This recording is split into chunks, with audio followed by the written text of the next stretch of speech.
Sama seperti ketika ada orang yang mengatakan fatanatni ad-dunya, dunia telah menipu saya, dunia telah memfitnah saya, atau saya telah terkena fitnah dunia. Maksudnya apa? Kemewahan dunia, kesenangan dunia telah menjadi sebab saya tersesat.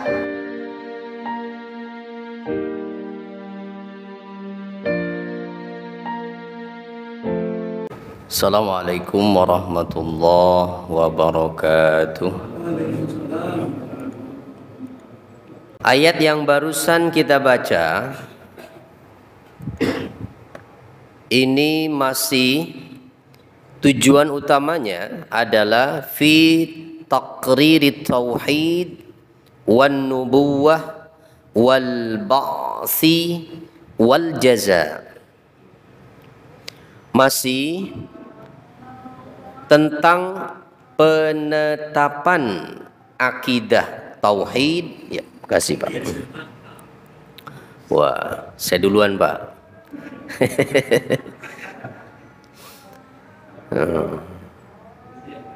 Tenang Pak, jangan tidur Pak, kopinya sebentar lagi.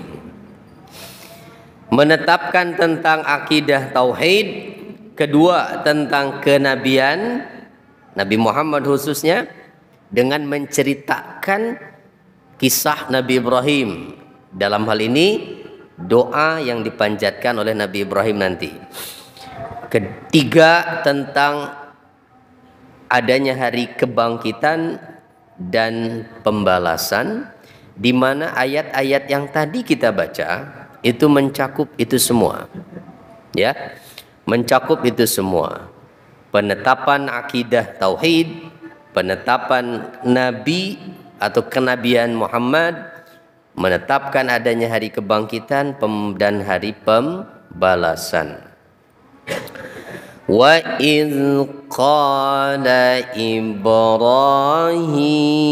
dari situ mulainya.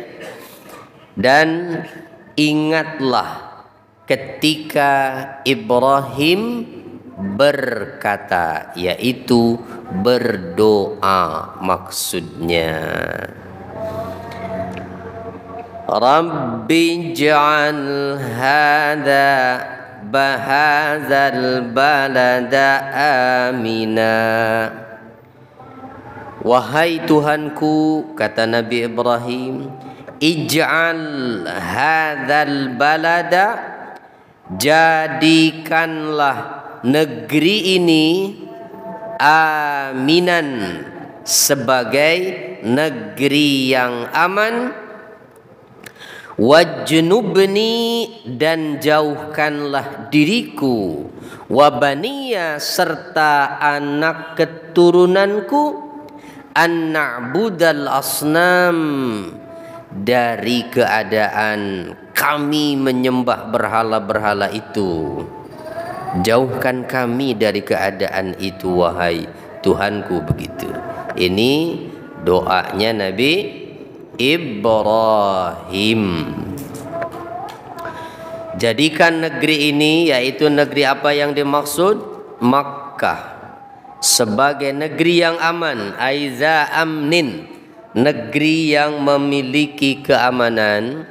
Fayamanu man dakhalahu ala nafsihi wa malih, sehingga siapapun yang memasuki negeri tersebut akan aman, terjamin keamanan dirinya dan juga hartanya. Wal muradu minal baladi Makkah, dan yang dimaksud dari negeri tersebut adalah kota Makkah. Bahkan Rasul sallallahu alaihi wasallam saat kembali ke kota Madinah, saat kembali ke kota Makkah maksudnya, dari Madinah, ketika berhasil menaklukkan kembali kota Mekah, Rasulullah sambil menghadapkan wajahnya ke arah Ka'bah, beliau mengatakan, ya Makkah, wahai Makkah, engkau adalah bumi terbaik yang Allah ciptakan. Gitu. Jadi Makkah itu adalah tanah terbaik di bumi ini.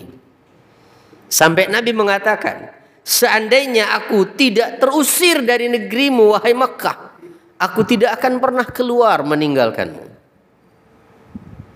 Nabi itu meninggalkan Makkah karena diusir kaumnya.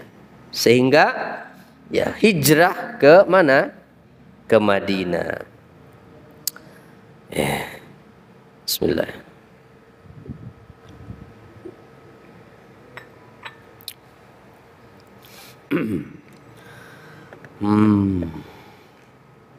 Nah, kita lihat dalam keterangan tafsir lainnya, yaitu dalam kitab tafsir Ma'alimut Tanzil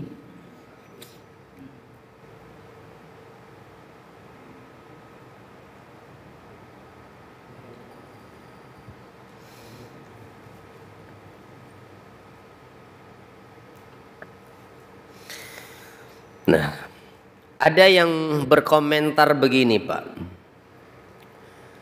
Bukankah Nabi Ibrahim itu terjaga dari menyembah berhala? Kenapa minta seperti itu? Jauhkan diriku dan anak cucuku dari menyembah berhala. Nabi Ibrahim kan tidak pernah menyembah berhala. Nah, gitu. Lalu bagaimana terus dia meminta seperti itu? Dan faktanya waqad abada katsirun min banihi al-asnam. Banyak dari anak cucu keturunan Ibrahim yang tidak jadi nabi, dari anak cucunya Nabi Ibrahim yang tidak jadi nabi, banyak yang menyembah berhala. Ya, manusia hari ini kan hakikatnya juga adalah dari keturunan Nabi Ibrahim, dah silsilahnya mah. Nah, lalu fa'ainal ijabah? Di mana letak diijabahnya doa Nabi Ibrahim itu? Nah, maka dikatakan bahwa ad-du'a fi haqqi Ibrahim alaihi salam li ziyadatil ismah wat tathbit. Berdoa yang demikian bagi haknya Nabi Ibrahim alaihi salam adalah untuk menambah ismah, menambah terjaganya beliau dari menyembah berhala, dan untuk meneguhkan hatinya supaya tidak goyah lagi. Adapun doa yang ditujukan untuk anak cucunya, fa'arada banihi min sulbih, maka yang dimaksud oleh Nabi Ibrahim anaknya adalah anak yang berasal dari sulbihnya, yaitu anak kandungnya beliau sendiri, yang dalam catatan sejarah lam ya'bud minhum ahadun as-sanama, tidak ada satupun dari mereka yang menyembah berhala. Ya, dari Ishak lahir Yakub, dari Yakub melahirkan 12 orang yang merupakan cikal bakal Bani Israel. Ya, semuanya orang beriman. Ya, begitu juga Nabi Ismail. Bahkan yang langsung itu kan cuma 2, Ismail dan Ishak. Dua-duanya jadi nabi. Tidak ada yang menyembah berhala. Dikatakan pula bahwa doa ini ditujukan adalah liman kana mu'minan min bani, bagi orang yang beriman di antara anak cucunya.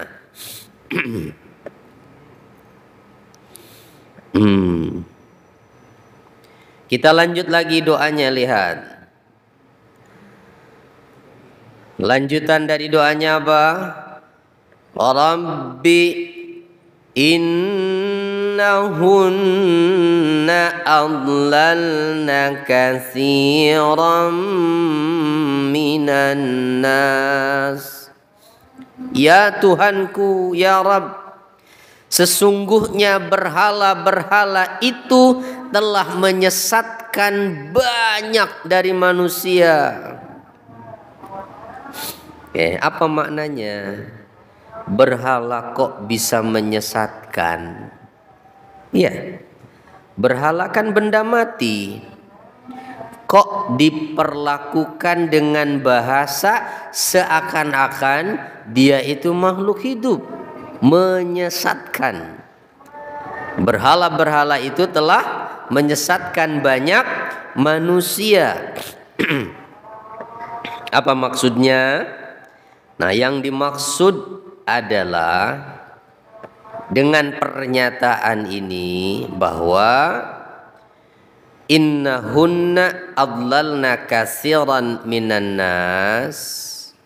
Ya. Ini pertama, sebelum ke situ, pernyataan ini adalah alasan dari Nabi Ibrahim kenapa beliau meminta kepada Allah agar diberi istiqomah untuk tetap menyembahnya kepada Allah saja dan dilindungi dari penyembahan kepada berhala. Alasannya apa? Karena berhala-berhala itu telah menyesatkan banyak manusia. Gitu. Makna dari bahwa berhala itu telah menyesatkan banyak manusia, maksudnya adalah berhala-berhala itu telah menjadi sebab tersesatnya banyak manusia. Begitu maksudnya. Ya. Jadi menisbatkan kata kerja menyesatkan pada berhala. Kenapa? Karena keberadaan berhala-berhala itu menjadi sebab banyak manusia tersesat karenanya. Sama seperti ketika ada orang yang mengatakan fatanatni ad-dunya. Dunia telah menipu saya. Dunia telah memfitnah saya, atau saya telah terkena fitnah dunia. Maksudnya apa? Kemewahan dunia, kesenangan dunia telah menjadi sebab saya tersesat. Begitu maksudnya. Ya. Jadi bukan semata-mata berhalanya yang menyesatkan itu, karena berhala dibuat oleh manusia sendiri, gitu? Tapi keberadaan berhala itu menjadi sebab tersesatnya banyak manusia. Itulah maknanya innahunna adlalna katsiran minan nas. Maka pernyataan berikutnya apa? Dari Nabi Ibrahim, faman tabi'ani fa innahu minni. Maka siapa yang mengikutiku ya Allah, maka dia termasuk golonganku. Wa man asani fa innaka ghafurur rahim. Tapi siapa yang durhaka, tidak mau mentaatiku ya Allah, maka sesungguhnya engkau adalah zat yang maha pengampun lagi maha penyayang. Tidak dinyatakan durhaka.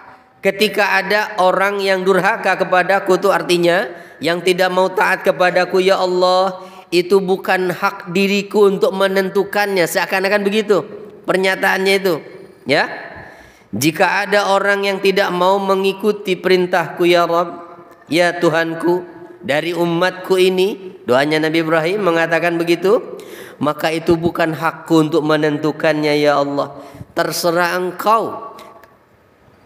Jika dia meminta ampun kepadamu, maka sesungguhnya engkau adalah zat yang maha pengampun lagi maha penyayang. Begitu maksudnya itu.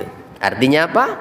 Orang-orang yang menyimpang dari ajaran Nabi Ibrahim, dari ajaran tauhid, jika mereka mau bertobat, maka Allah masih tetap membuka pintu penerimaan tobat itu bagi siapapun dia, ya. Dan pasti akan diampuni oleh Allah pastinya. Nah, begitu maknanya, ya. Waman asani summa taba. Sehingga Imam As-Suddi menafsirkan makna ayat ini bahwa siapa yang durhaka kepadaku kemudian dia bertobat, ya Allah, maka sesungguhnya engkau zat yang maha pengampun lagi maha penyayang, pasti engkau akan ampuni dia, gitu maksudnya itu. Atau makna lainnya adalah waman asani fi maduna syirk. Ada yang juga yang menafsirkan siapa yang durhaka kepadaku, siapa yang melakukan maksiat yang selain berbuat syirik, maka engkau maha pengampun.